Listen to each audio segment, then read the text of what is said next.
Assalamualaikum warahmatullahi wabarakatuh. Perkenalkan, nama saya Reza Ardian, NIM D500 200 120. Tujuan saya di sini yaitu ingin mempresentasikan proposal penelitian mengenai pengaruh konsentrasi pada studi pemanfaatan getah batang daun pisang sebagai koagulan alami pemurnian limbah cair.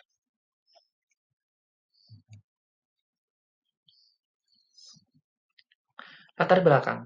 Dalam upaya mengurangi bahaya limbah cair pada lingkungan saat dibuang, maka pengetahuan tentang karakteristik limbah menjadi sangat penting. Pengetahuan karakteristik limbah ini diperlukan untuk melakukan proses pengolahan limbah dengan baik dan benar. Karakteristik limbah umumnya dikelompokkan dalam karakteristik fisik, kimia, dan biologis. Hidayat 2016.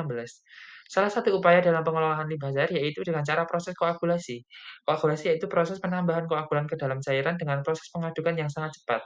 Prinsip dari proses koagulasi sendiri yaitu cairan yang mengandung partikel padatan yang bermuatan negatif saling tolak-menolak sehingga padatan tetap stabil yang tersubstansi di dalam air.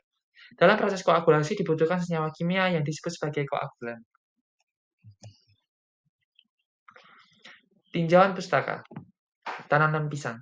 Tanaman pisang atau Musa paradisiaca L merupakan tumbuhan yang banyak tumbuh di daerah tropis karena menyukai iklim panas dan memerlukan matahari penuh. Pohon pisang selama ini hanya dimanfaatkan berupa buah atau daunnya saja dan biasanya daunnya dijual untuk digunakan sebagai pengganti pembungkus makanan dan buahnya dimanfaatkan sebagai pisang goreng keripik atau pencampur bahan olahan makanan lainnya. Sementara batangnya dibiarkan membusuk atau digunakan sebagai pakan sapi tanpa diolah kembali. Zulfiani dan Harahap 2022. Koagulasi. Koagulasi merupakan proses pengolahan air limbah dengan mendestabilisasikan partikel koloid. Metode koagulasi sendiri juga dipengaruhi oleh beberapa faktor seperti jenis koagulan, dosis koagulan, pH, dan kecepatan pengadukan. Proses koagulasi bertujuan untuk memperbaiki pembentukan vlog untuk mencapai sifat spesifik vlog yang diinginkan. Pengaruh koagulan alami dilakukan sebanyak mungkin untuk mengurangkan penggunaan bahan sintetik yang menghasilkan efek samping dalam penggunaannya. Asmiarna et al. Penelitian terdahulu. Dalam studi literatur, peneliti terdahulu menyebutkan bahwa getah pohon pisang dapat dijadikan sebagai koagulan alami karena kandungan senyawa yang ada di dalamnya, yang dapat mengikat logam-logam yang ada dalam limbah cair. Namun, dalam penelitian terdahulu tidak diuji penggunaan koagulan alami secara langsung, namun penggunaannya dicampur dengan koagulan kimia jenis PAC atau polyaluminium chloride. Rumusan masalah. Pertama, bagaimana pengaruh koagulan getah batang daun pisang dalam memurnikan limbah cair?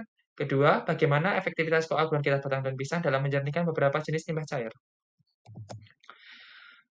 Tujuan penelitian. Dalam penelitian ini tujuannya yaitu pertama, mengetahui pengaruh pemberian koagulan getah batang daun pisang terhadap limbah cair. Kedua, mengetahui pengaruh konsentrasi koagulan getah batang daun pisang yang diberikan pada limbah cair. Selanjutnya yaitu mengenai variabel penelitian. Dalam penelitian ini terdapat 3 variabel, yaitu pengaruh konsentrasi, air limbah, dan juga pengaruh pH. Pengaruh konsentrasi. Variabel ini digunakan untuk mengetahui pengaruh konsentrasi bioagulan dalam pemilihan limbah cair. Untuk mengetahui bagaimana kandungan atau dosis konsentrasi yang digunakan dalam bioagulan dalam mempengaruhi limbah cair. Kedua, air limbah. Dalam variabel ini menjelaskan pengaruh jenis limbah untuk dimurnikan dengan biokoagulan. Ketiga, yaitu pengaruh pH.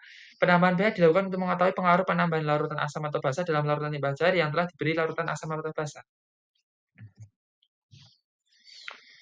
Tahapan penelitian. Yang pertama, yaitu studi literatur. Dalam tahap ini, peneliti dianjurkan untuk mencari penelitian terlebih dahulu dan mengumpulkan sumber-sumber untuk dijadikan bahan penelitian. Kedua, pembuatan biokoagulan. Pada tahap ini, batang daun pohon pisang dihaluskan dengan blender dan menghasilkan saripati dari batang daun pisang itu sendiri. Ketiga, pembuatan larutan getah batang daun pisang. Proses ini dilakukan dengan penambahan aqueous dengan ekstrak getah batang daun pisang sesuai dengan konsentrasi yang telah ditentukan. Keempat, pengolahan limbah cair.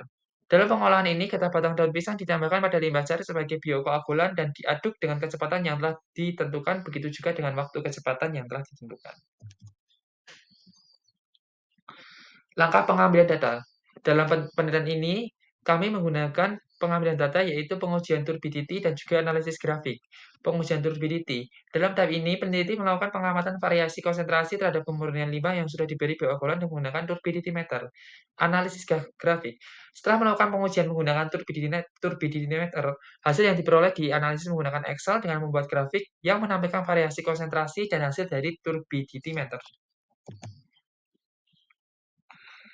Risk assessment pengambilan data. Yang pertama, resiko terkena getah batang daun pisang karena getah tersebut bersifat lengket di kulit yang dapat menyebabkan kulit gatal. Kedua, dalam pembuatan larutan asam atau basa, beresiko terkena cipratan larutan tersebut yang dapat menyebabkan iritasi pada mata atau rasa perih pada kulit. Ketiga, pengambilan sampel limbah cair yang beresiko mengandung berbagai macam bakteri atau mikroba yang dapat menyebabkan gangguan kesehatan.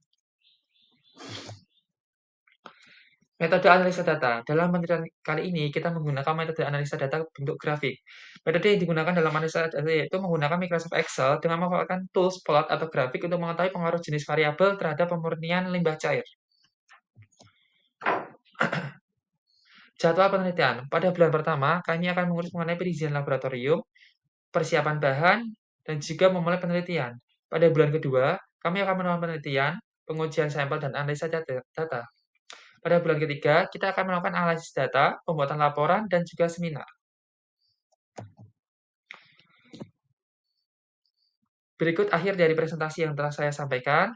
Mohon maaf apabila ada salah kata. Terima kasih, dan wassalamualaikum warahmatullahi wabarakatuh.